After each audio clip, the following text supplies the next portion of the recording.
नमस्कारम। RPSC topper with SP YouTube channel में मैं आपका स्वागत करता हूं। आरटेट 2011 के सामाजिक अध्ययन इस पेपर के क्वेश्चन और आंसर की हम इस वीडियो में चर्चा करेंगे। भारतीय समाज की प्रमुख विशेषता है। जी हाँ, अनेकता में एकता भारतीय समाज की प्रमुख विशेषता है। नगरीकरण परिणाम है। ऑप्शन सी, ग्रामों से नगरों की ओर जनसंख्या का पलायन। जब गांवों से जनसंख्या नगरों की ओर पलायन करती है तो उसे नगरीकरण कहा जाता है। क्षेत्रीयतावाद मुख्य कारण है। दो, सामाजिक तनावों का। जो सामाजिक तनाव होते हैं वो एक प्रमुख कारण माने जाते हैं क्षेत्रीयतावाद के। दो का तात्पर्य था विकल्प बी। सामाजिक अध्ययन के अध्यापक को विषय वस्तु के साथ साथ ज्ञान होना चाहिए। अर्थात सामाजिक विज्ञान का जो अध्यापक है उसे अपनी विषय वस्तु का ज्ञान तो है, लेकिन उसे शिक्षा के उद्देश्यों का भी ज्ञान होना चाहिए, शिक्षण विधियों का भी ज्ञान होना चाहिए और शिक्षण तकनीक का भी ज्ञान उसे होना चाहिए। तीनों विकल्प इसमें शामिल होंगे। भारत में गरीबी के लिए कौन सा कारण नहीं है? शिक्षा जो है वह गरीबी का कारण नहीं है, अपितु मनुष्य को गरीबी से निकालने में बहुत बड़ी भूमिका एजुकेशन की होती है। जबकि गरीबी के कारण है बेरोजगारी, और गरीबी स्वयं एक दुष्चक्र है। तीव्र जनसंख्या वृद्धि, अर्थात जब जनसंख्या अधिक होगी तो भी इसकी प्रबल संभावना हो जाती है कि गरीबी बढ़ेगी।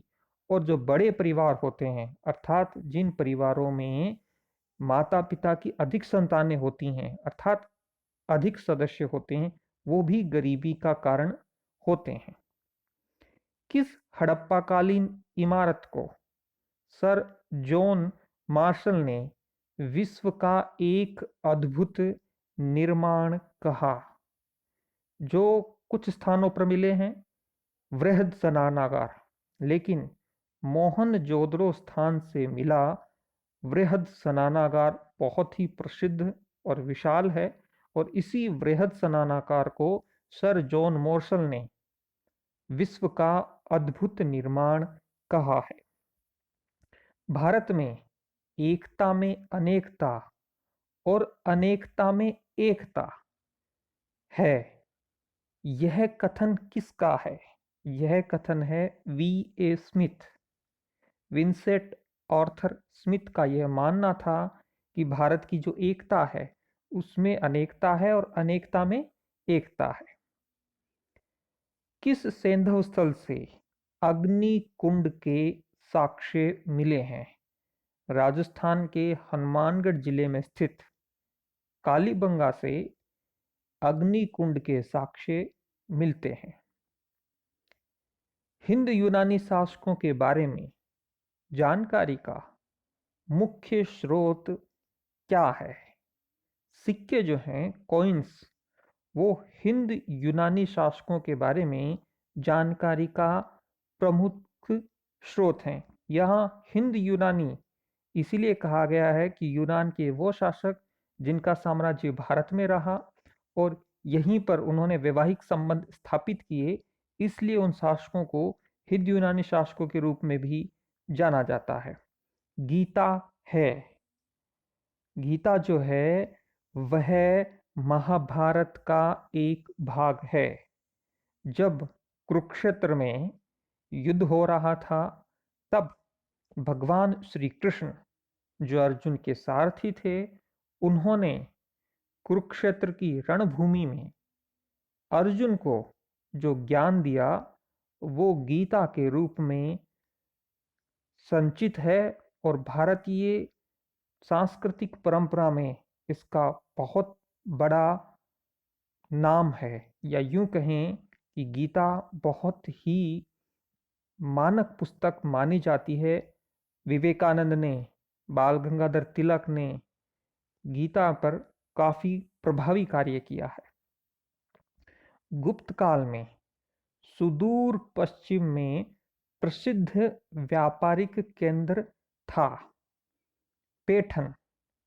पैठन या प्रतिष्ठान भी इसको कहते हैं, जो पश्चिम में गुप्त काल का एक व्यापारिक केंद्र था। भारत का राष्ट्रीय चिन्ह लिया गया है, ये लिया गया है सारनाथ स्तंभ से। लोग घरों में ताला नहीं लगाते थे। फाहिया ने यह किस शासक के बारे में कहा? चंद्रगुप्त द्वितीय के बारे में कहा। एक बात गौर करें, चंद्रगुप्त विक्रमादित्य, चंद्रगुप्त द्वितीय एक ही बात है। गुप्त काल का प्रसिद्ध शासक था। इसके बारे में एक और महत्वपूर्ण बात बताऊं फाहियान के बारे में। फाहियान ने अपने यात्रा वृत्तांत में कहीं पर भी चंद्रगुप्त विक्रमादित्य के नाम का उल्लेख नहीं किया है। महाबलीपुरम के प्रसिद्ध मंदिर किस शासक के शासन के अंतर्गत बने? पल्लव।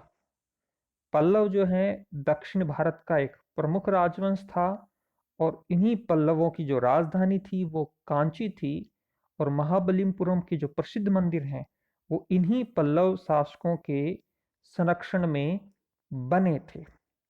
भारतीय इतिहास में पहली बार लोगों के जन्म एवं मृत्यु का पंजीकरण किस काल में किया गया? बहुत ही महत्वपूर्ण सवाल है। सेकंड ग्रेड में भी यह सवाल पूछा गया था सामाजिक विज्ञान की परीक्षा में। सही आंसर है मौर्य काल। मौर्य काल में जो नगरों का प्रशासन था वह 5 प्रमुख समितियों में विभाजित था। मेगस्थनीज की इंडिका में इसका उल्लेख मिलता है। उन्हीं समितियों में से एक समिति जो थी वो जन्म और मृत्यु का पंजीकरण करती थी। विदेशियों का पंजीकरण भी उसमें होता था। शेख सलीम चिश्ती का मकबरा कहाँ है? फतेहपुर सीकरी में। फतेहपुर सीकरी में इनका मकबरा है। अकबर शेख सलीम चिश्ती को बहुत मानते थे। काफी लंबे समय तक जब अकबर को कोई संतान नहीं हुई तो ये शेख सलीम चिश्ती के यहाँ गए, उनसे प्रार्थना की और उनके आशीर्वाद से उनकी एक संतान हुई जिसका नाम सलीम रखा गया। और कालांतर में वही सलीम जहांगीर के रूप में अकबर के पश्चात मुगल वंश का बादशाह बनता है। नूहे सीपीहर के रचनाकार हैं अमीर खुसरो जो हैं वो नूहे सीपीहर के रचनाकार हैं, और ये अमीर खुसरो अलाउद्दीन खिलजी के समकालीन थे। दक्षिण भारत में चिश्ती सिलसिले का प्रमुख केंद्र था। जो गुलबर्गा है वह दक्षिण भारत में चिश्ती सिलसिले का प्रमुख केंद्र था। संत दादू की मृत्यु किस स्थान पर हुई? राजस्थान की दृष्टि से बहुत ही महत्वपूर्ण संत हैं और इनकी मृत्यु नारायणा में हुई। संत जाम्बोजी का जन्म किस स्थान पर हुआ?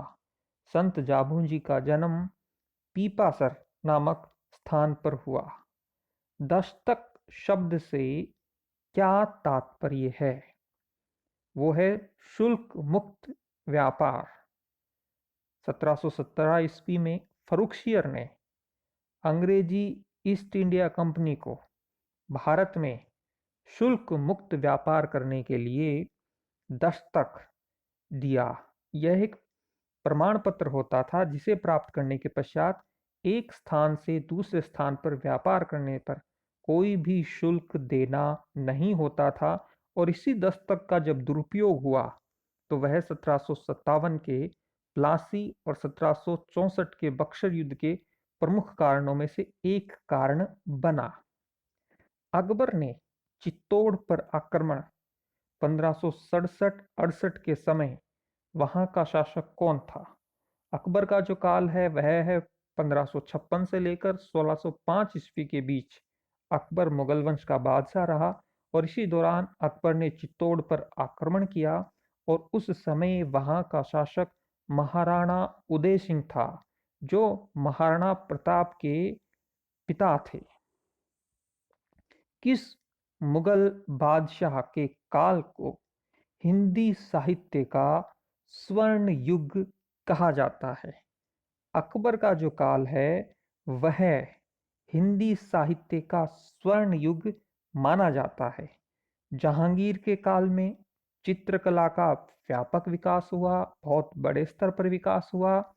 शाहजहां के काल में मुगल वंश के संदर्भ में यदि बात करें तो स्थापत्य कला के क्षेत्र में अभूतपूर्व प्रगति देखने को मिली। दिल्ली का लाल किला जो है वह शाहजहां के काल में ही बना था। तख्ते ताउस जो है, जो बादशाह के बैठने का एक सिंहासन होता था, उसका निर्माण भी शाहजहां के काल में हुआ। और आगरा में स्थित ताजमहल, जो शाहजहां की पत्नी का मकबरा है, वह भी शाहजहां के काल में ही बना था। जबकि औरंगजेब धार्मिक रूप से कट्टर था, स्थापत्य कला के वह खिलाफ था। कौन से फ्रांसीसी यात्री ने 6 बार भारत की यात्रा की? देखिए, उसके नाम में ही कुछ छुपा हुआ है। ट्रेवरनियर, अर्थात ट्रेवल करता ही रहता है, और ये 6 बार आया। फ्रांस का यह यात्री था। आइन ए अकबरी में अब्बुल फजल ने मनशबदारों की कितनी श्रेणियों का उल्लेख किया है? 66। 66 श्रेणियां मानी हैं अब्बुल फजल ने अपनी पुस्तक आइन ए अकबरी में। भारत में प्रथम स्वतंत्रता संग्राम 1857 का कानपुर में नेतृत्व किसने किया? यहाँ पर नेतृत्व किया था नाना साहब ने, जिसका एक अन्य नाम धोदू पंत भी था। 1857 के दौरान लिखी पुस्तक माझा प्रवास के लेखक हैं विष्णु भट्ट गोडसे। वैसे आपने एक गोडसे का नाम सुना होगा, नाथूराम गोडसे, जिन्होंने 30 जनवरी 1948 ईस्वी को दिल्ली में महात्मा गांधी पर गोलियां चलाई, जिनसे महात्मा गांधी की मृत्यु हो गई। तो उनका और ये विष्णु भट्ट गोडसे का कोई संबंध नहीं है। मैंने केवल आपको नाम याद रहे माझा प्रवास, इस संदर्भ में मैंने वो बात बताई। वैसे इसके लेखक हैं विष्णु भट्ट गोडसे। महान नागा महिला गिडाल्यू को रानी की उपाधि किसने दी थी? पंडित जवाहरलाल नेहरू ने। जब 1930 से लेकर 1932 के मध्य सविनय अवज्ञा आंदोलन चल रहा था, नमक सत्याग्रह भी जिसको हम कह सकते हैं, उसी दौरान इस नागा महिला गिडाल्यू को गिरफ्तार किया गया था और भारत की आज़ादी के पश्चात ही इसे कारावास से मुक्ति मिली, और मुक्ति मिलने के दौरान ही जवाहरलाल नेहरू ने उन्हें रानी की उपाधि दी। महात्मा गांधी ने अपनी आत्मकथा किस भाषा में लिखी थी? बहुत ही महत्वपूर्ण क्वेश्चन है ये। गुजराती भाषा में लिखी थी, और महात्मा गांधी की आत्मकथा का नाम है सत्य के साथ मेरे प्रयोग। ब्रिटिश संसद ने किस वर्ष कानून पास कर ईस्ट इंडिया कंपनी के सारे अधिकार छीन लिए? 1857 ईस्वी की क्रांति के ठीक बाद 1858 ईस्वी में इलाहाबाद घोषणा के तहत जो हैं वो ईस्ट इंडिया कंपनी के सारे अधिकार छीन लिए गए। अब वह केवल एक व्यापारिक कंपनी ले ली गई और इस कंपनी के अधिकार छीनकर उन अधिकारों को ब्रिटिश संसद और क्राउन को सौंप दिया गया और गवर्नर जनरल जो है वह इसी कानून के पश्चात वायसराय कहराया जाने लगा, अर्थात क्राउन का प्रतिनिधि। भारतीय संविधान लागू किया गया 26 जनवरी 1950 ईस्वी को। 2 दिन पहले जब प्रस्तावना का वीडियो हमने अपलोड किया तो उसमें संविधान को अंगीकृत, अधिनियमित और आत्मार्पित जो किया गया संविधान सभा के द्वारा, वह तिथि है 26 नवंबर 1949। और वो इसलिए अंगीकृत किया गया था 26 नवंबर को क्योंकि उस समय संविधान का निर्माण पूरा हो गया था, जबकि लागू होने के लिए 2 महीने का इंतजार इसलिए किया गया 26 नवंबर से लेकर 26 जनवरी के बीच, क्योंकि 26 जनवरी का महत्व भारतीय इतिहास में इस संदर्भ में था कि 26 जनवरी 1930 ईस्वी को पहली बार गुलाम भारत में स्वतंत्रता दिवस बनाया गया था और उसी स्वतंत्रता दिवस की स्मृतियों को संजोए रखने के लिए भारतीय संविधान को 26 जनवरी को लागू किया गया। भारतीय संविधान भाग 4 अनुच्छेद 51 ए में नागरिकों के कितने मूल कर्तव्य वर्णित हैं? कल ही हमने कर्तव्य का वीडियो अपलोड किया तो 11 मूल कर्तव्य हैं। वैसे मूल कर्तव्यों का उल्लेख भारतीय संविधान में नहीं था मूल रूप से, लेकिन भारतीय संविधान के 42वें संशोधन के तहत 1976 ईस्वी में सरदार स्वर्ण सिंह की सिफारिश पर मूल कर्तव्यों को शामिल किया गया। 10 मूल कर्तव्य उस समय 1976 ईस्वी में शामिल किए गए थे। 11वां जो मूल कर्तव्य है वो 86वां संविधान संशोधन 2002 में शामिल किया गया। 6 से 14 वर्ष तक के बच्चों को शिक्षा दिलाने का कार्य उनके अभिभावक माता पिता करेंगे। संविधान निर्मात्री सभा की पहली बैठक कब आयोजित की गई थी? 9 दिसंबर 1946 ईस्वी को। भारतीय संविधान में 44वें संशोधन के पश्चात मूल अधिकारों की संख्या है 6 और यही सवाल फर्स्ट ग्रेड की जनवरी में जो परीक्षा हुई थी उसमें पूछा गया था। तो 6 मूल अधिकार रह गए हैं। 7वां जो मूल अधिकार था संपत्ति का मूल अधिकार, अब वह केवल विधिक अधिकार रह गया है जिसे अनुच्छेद 300 क में स्थापित किया गया है। भारतीय संविधान की कौन सी विशेषता नहीं है? ऑप्शन सी, प्रत्येक नागरिक को रोजगार की सुरक्षा, यह भारतीय संविधान की विशेषता नहीं है, जबकि प्रजातांत्रिक पद्धति, मूल अधिकार और मूल कर्तव्य और स्वतंत्र न्यायपालिका, ये तीनों भारतीय संविधान की विशेषताएं हैं। राजस्थान से लोकसभा के लिए निर्वाचित सदस्यों की संख्या है, लोकसभा के लिए है 25, राज्यसभा के लिए है 10। तो कुल 35 सदस्य संसद में राजस्थान से निर्वाचित होते हैं, जबकि लोकसभा में 25 और राज्यसभा में 10। भारत का राष्ट्रपति चुना जाता है। ऑप्शन बी, संसद के दोनों सदनों एवं राज्य विधानसभा के निर्वाचित सदस्यों द्वारा। एक बात गौर कर लें, कोई भी सदस्य जो निर्वाचित नहीं हुआ है, अर्थात जनता के द्वारा या फिर राज्यसभा में जो सदस्य हैं उसके अलावा कोई भी अन्य सदस्य राष्ट्रपति के निर्वाचन मंडल का सदस्य नहीं होता है। अर्थात यदि किसी राज्य में विधान परिषद है तो उसका कोई भी सदस्य राष्ट्रपति के चुनाव में भाग नहीं लेता।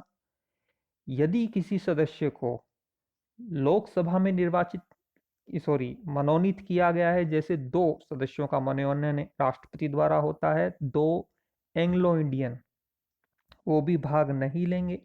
12 सदस्यों का मनोनयन राष्ट्रपति राज्यसभा में करते हैं, वो भी राष्ट्रपति के चुनावों में भाग नहीं लेंगे।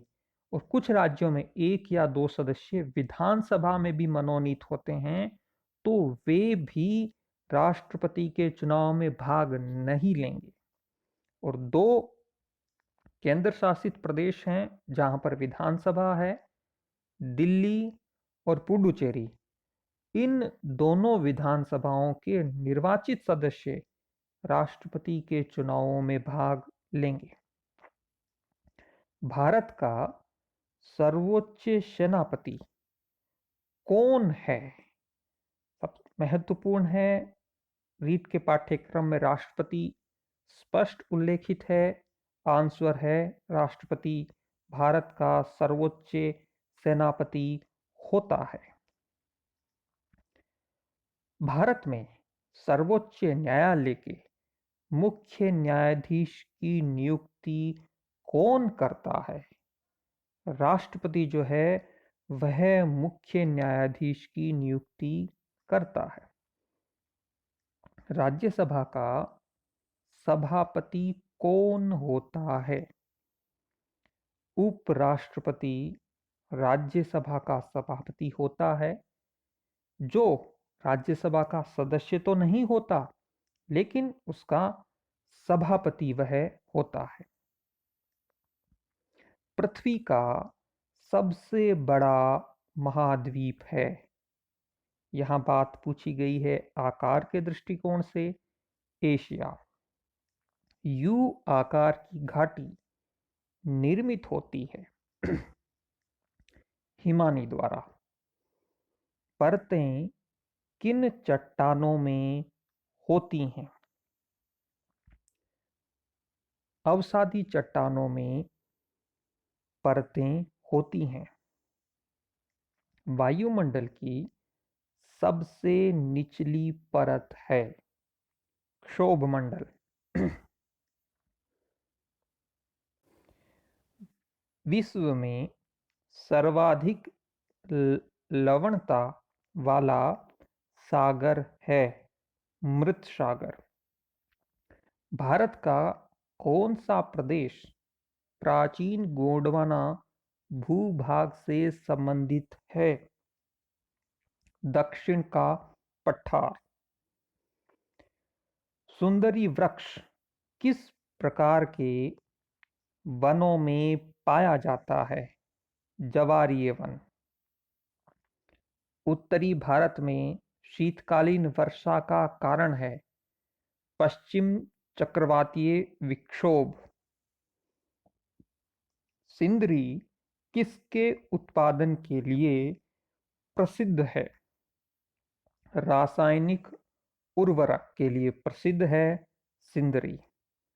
भाखड़ा नागल परियोजना किस नदी पर स्थित है? सतलज नदी पर स्थित है भाखड़ा नागल परियोजना। राजस्थान में सोयाबीन के प्रमुख उत्पादक जिले हैं कोटा और बारां। हाड़ौती अंचल की बात हो रही है यहाँ। राजस्थान के किस जिले में टंगस्टन का उत्पादन होता है? नागौर। वर्षा जल संग्रहण लाभदायक है जल विद्युत उत्पादन के लिए। वीडियो आपको अच्छा लग रहा हो तो इसे कमेंट करें, दोस्तों के साथ शेयर करें। राजस्थान में राष्ट्रीय राजमार्ग 15 पर स्थित नगर हैं गंगानगर, बीकानेर, जैसलमेर और बाड़मेर। अरावली का दूसरा उच्चतम शिखर है शेर। शेर जो है वह अरावली का दूसरा उच्चतम शिखर है। अंत तक वीडियो को देखने के लिए आपका आभार।